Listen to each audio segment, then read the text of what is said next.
Have you ever been called a gold digger? Have you ever been accused of using a man for money? Well, I have, and I want to talk about it. Come on.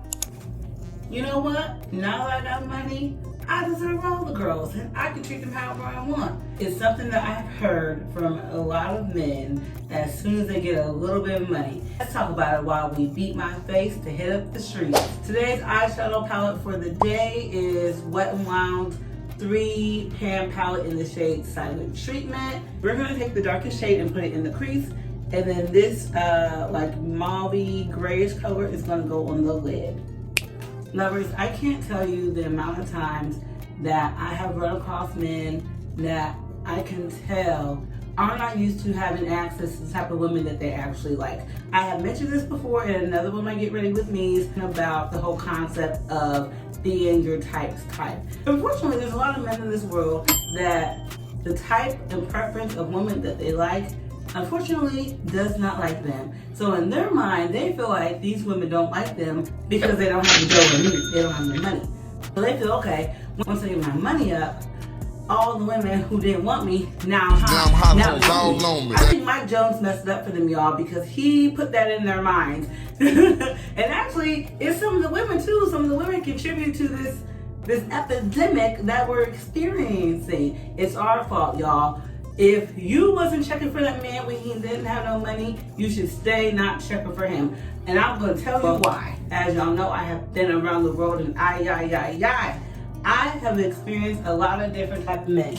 And I'm constantly running into men who have, went from making $20,000, $30,000 a year to now making 70, 80, 90. I think the most a man has ever claimed to have made, I never verified his income, but this is what he has told me. He was making almost $200,000 a year, which I did fact check it, so it probably is possible. He was at a corporate level at a rising company. I have been told for years, and actually just was recently reaffirmed, that most women, we don't need to have anything. Like, when I say anything, I mean anything. Like, you don't need a job. You don't need a car. You don't even need a place to live. All you need to do is find you a man that is attracted to you, and you are the most attractive person that he has ever caught in his life. And you're in there like swimwear.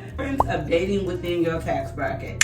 So as you guys know, I'm obsessed with psychology. So I feel like a lot of things and a lot of how we behave and how we move comes from societal standards. So when it comes to men being the breadwinners and having more access to more things when they have more money, society set that standard and we as a population just fell into it. So unfortunately, men are now complaining with the hand that they were dealt. Now they're upset that they have to not only go make the money, but they gotta share it with women. So they're like, okay, so now they're like, okay, I have no problem with making money, I'm gonna work because that's what I do. But their issue now is, okay, since I'm out here working, I should get not only what woman I want, I should be able to have as many women as I want. Y'all, last year, I unfortunately ran across a man that he fits into both separate categories. He fits in the category of once he got some money, he felt like he should get whoever he wants because he got this money. Then he also fits in the category of, well, since I can afford multiple women, I want multiple women. When he didn't have that money, he was monogamous. Now that he got this money, now he's trying to figure out, is he polygamous? Is he polyamorous? And I'm just like, you're neither, right? You only feel this way because you got a little bit of change. And I feel like women are the opposite. Like for us, like for women, I feel when we get money, in our mind, the money that we have is really just our backup, our safety net. So in the event we never get married, or we get married and our man decides that he wants to cheat or whatever, we aren't bound to him. Like, we can leave him because money is not an issue. All right, you know what time it is. It's Storytime intermission. For today's story time, I want to stay on topic with dating within your tax bracket and the importance of it. I'm going to tell you about how Boo Ting from this story time went broke and got evicted from his apartment trying to flex. Okay, so If you don't know about booting, aka ex-stalker, aka catfish, he's a man that I met on a dating app and dealt with for almost a year. He made it to a year and a month, 13 months, and then his contract was ended. So when I met him, y'all, he had relocated from one state to this state, and he had relocated for his job. So he went from making one pay to a greater pay. Now, at the time, I was doing self-development and self-improvement. So I was only making $30,000 or 31, not a lot. It was only me, but I was a W-2 employee, so I was getting taxed by the government, and y'all know they be taxing the mess out of single childless people. It's like they want us down bad. So when I met him, he claimed to be making $64,000. And because my thing was I wanted to double my income. I wanted us both to get up to 60K. Because I had seen a news report that claimed that in the city that I currently live in Indianapolis, in order to live like a comfortable lifestyle, and their definition of a comfortable lifestyle was like 2 vacations a year, like 6 or 7 like recreational like activities during the year, like a concert, attending like a festival, like things like that. That one person, not a household, one person needs $60,000. I was making 30 or 31. I was not traveling at this time. I wasn't going to concerts, y'all. I was literally just working, like getting by, and I think I even got a second job at one point to help supplement my income. And y'all, all this was happening with 3 college degrees. I wish I would have gotten to my current position back then. I did not know this position existed. I wish I would have known about it back then to avoid that. But anyways, so at the time, he told me he made $64,000 a year. After taxes, y'all know I'm not good with math. We're gonna say 50K, after taxes, of course. And I'm probably like 23, 24 after taxes.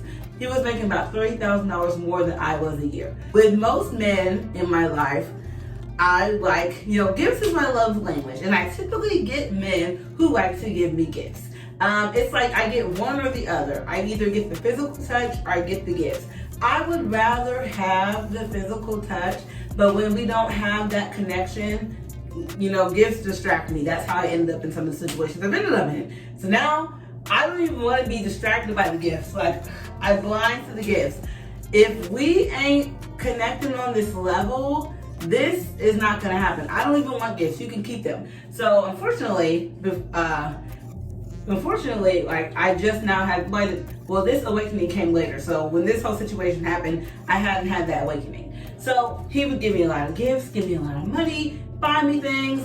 I would buy him things too, but they did not cost as much as what he was buying me. So although I like to say I'm quite affordable to buy gifts for, I like flowers. It can be from the freaking gas station. I don't care.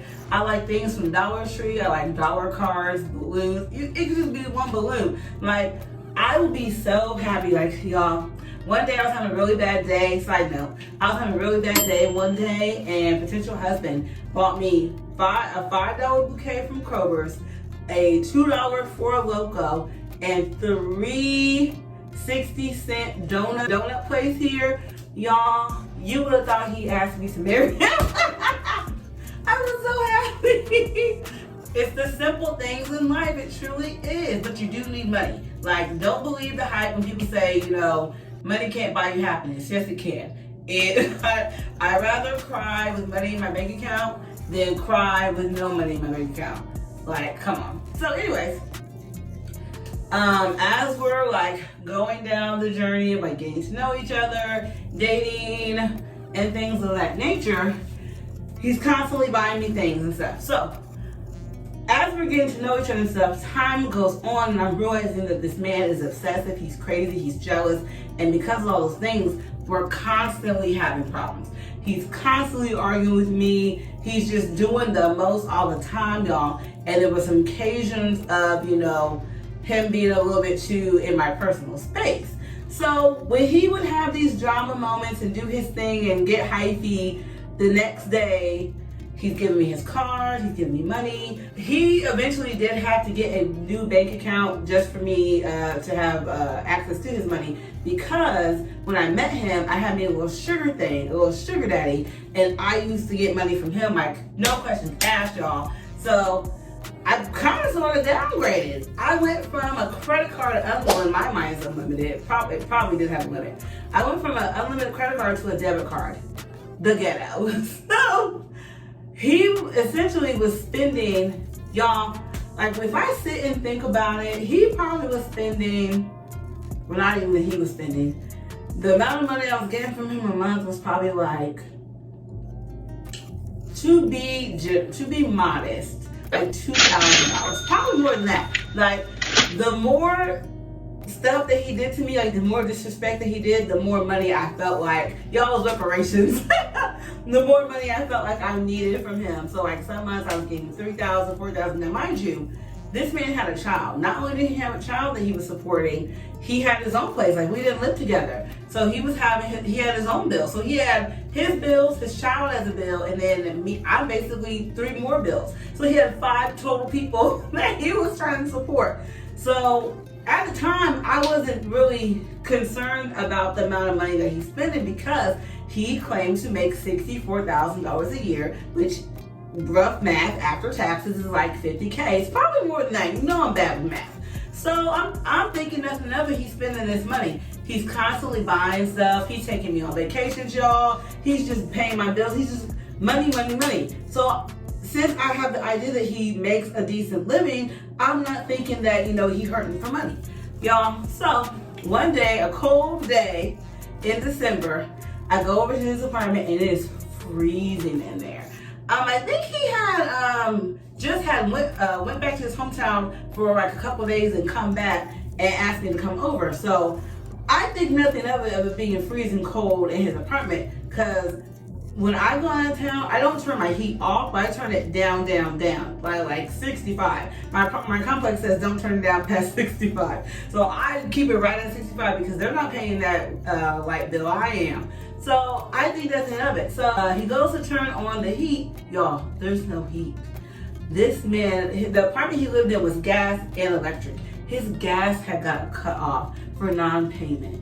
Guess how much he owed? $700. Mind you, he had only been in this apartment for 3 or 4 months. So it's like he never paid. So it was the bills on top of the deposit to even start the services. So the deposit itself was like $175 or something like that. And then he had, the months of bills on there. He like never paid it. So I'm asking him like, how did your heat get cut off? Like, did you think you paid it and you didn't pay it, or what? Because my first thought it wasn't a money issue, because he claimed that he has all this money. So it can't be a money issue, so it has to be a memory problem. Because if it was someone else, if it was me, it would have been a money. It would have been the kid ran out of money. It wouldn't have been the kid forgot though. I remember I just didn't have the money to pay it. I never had those thoughts with him. So y'all, he gets cut off and then he gets it back on. I tell him about a utility assistance program because the social worker in me kicked in. I get him the assistance program through one of the local agencies here, gets his heat turned back on. And at the appointment to get the heat and assistance, y'all, is when I discovered that he was lying about his income. So the heating assistance program is not technically income based, but the poorer you are, the less money that you make, the more assistance you'll get, and you'll get referrals to other agencies within the community. So when he went to the appointment, I just so happened to have to be there too with a client. So I'm checking through his documents to make sure he has everything, and I see his paycheck stubs. Y'all, he made less money here than I did. Now, mind you, he left one state to a whole other state for the same, for a higher position. He was making he was making 29, almost 30, and I was making 30, 31. And I was, not doing too well. Like the way he was spending money, y'all, it appeared that he was making what he claimed he was making. So I didn't say anything to him when I saw, how much he actually made. So then, y'all, like a couple months go by, we're like in the middle of a fight. He comes by my place and he has a letter in his hand. And I'm like, what is this? And he was like, I'm getting evicted. And I'm like, excuse me? What do you mean you're getting evicted? I'm like, what's been going on? He was like, I haven't been able to pay my bills. Now, in these months, in the interim, to make it up to this eviction notice, y'all, he took me on 2 vacations. He's giving me money. He's paying my bills. He bought my mom a gift for Christmas and her birthday. So I'm trying to figure out, why are you giving me money when you needed the money? Like, it doesn't make, like, are you purposely not paying your rent? Like, what's going on? And if I remember correctly, his rent was like $775. My rent was $600 and his rent was like $775. So I'm like, how? I'm like, I know he makes enough to at least pay the rent. I was like, he must be like behind. I know things happen. So now that I know how much money he truly makes, but he was still like giving me this, actually even more money, because y'all, by the time we had got to him about to be evicted, stuff hit the fan. He had stalked me. If you want to know about that, check this video out, y'all. It was a mess.com. So he's just like, he just like gets emotional. He doesn't cry or anything, but he gets like emotional about it, and basically saying that I caused him to get evicted. Wow. And I'm like, how did I cause you to get evicted? Did I like take your money or something? He was like, you're always asking me for stuff. You always want to go on vacation. You want this, you want that. I said, no. Do not blame your inability to pay your rent on me. Like, that's, y'all, I cannot tell you how many times I have dealt with men who, when stuff gets tough for them financially, they want to circle back and say that I'm to blame for their money troubles. No, sir, you're to blame for your money troubles. You shouldn't be dating someone that you, for lack of a better terms, cannot afford. Although, y'all, I like to say that I'm affordable. I say it costs maybe $1,000 a month to date me, because y'all, I wear my Amazon wigs. Those are cheap. I don't buy those every month. My nails and my toes only cost $70. Well, it's really $60, but I tip her $10.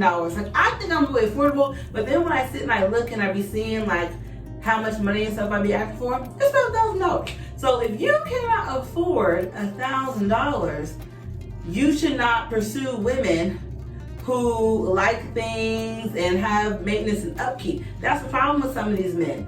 They go after women who have upkeep to do.